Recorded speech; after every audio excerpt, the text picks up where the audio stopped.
So hey guys, let's see what your person current feelings. பார்க்கலாம் உங்கள் பர்சனோட current feelings என்ன அப்படின்னா. I'm so attracted to you. Okay, still this person have that attraction. Okay, so just being near you is intoxicating. I love you. Okay, so again a beautiful messages.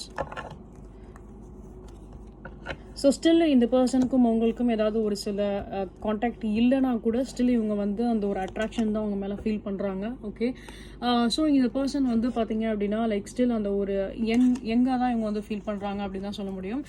When comes to this connection it's not like அவங்களோட age wise நான் சொல்ல வரல. So இந்த கனெக்ஷனில் ஒரு youngness அப்படின்னு பார்க்கும்போது அந்த ஒரு க்ரோத் இந்த கனெக்ஷனில் அவங்க எதிர்பார்க்குறாங்க. ஸோ நீங்கள் ஈவன் தோ நீங்கள் கான்டாக்டில் இருந்தாலும் சரி இல்லை நோ கான்டாக்டில் சிச்சுவேஷனில் இருந்தாலும் சரி, ஸோ அகெயின் இந்த ரிலேஷன்ஷிப்பை பொறுத்தளவுக்கு அவங்க வந்து பார்த்தீங்க அப்படின்னா ஒரு நெக்ஸ்ட் லெவலுக்கு எடுத்துகிட்டு போகிறதோ இந்த ரிலேஷன்ஷிப்பில் ஒரு க்ளோஷரான ஒரு குட் ஆன ஒரு பாண்ட் வந்து கிரியேட் பண்ணணும் அப்படின்றது அவங்களோட ஒரு எண்ணமாக இருக்குது.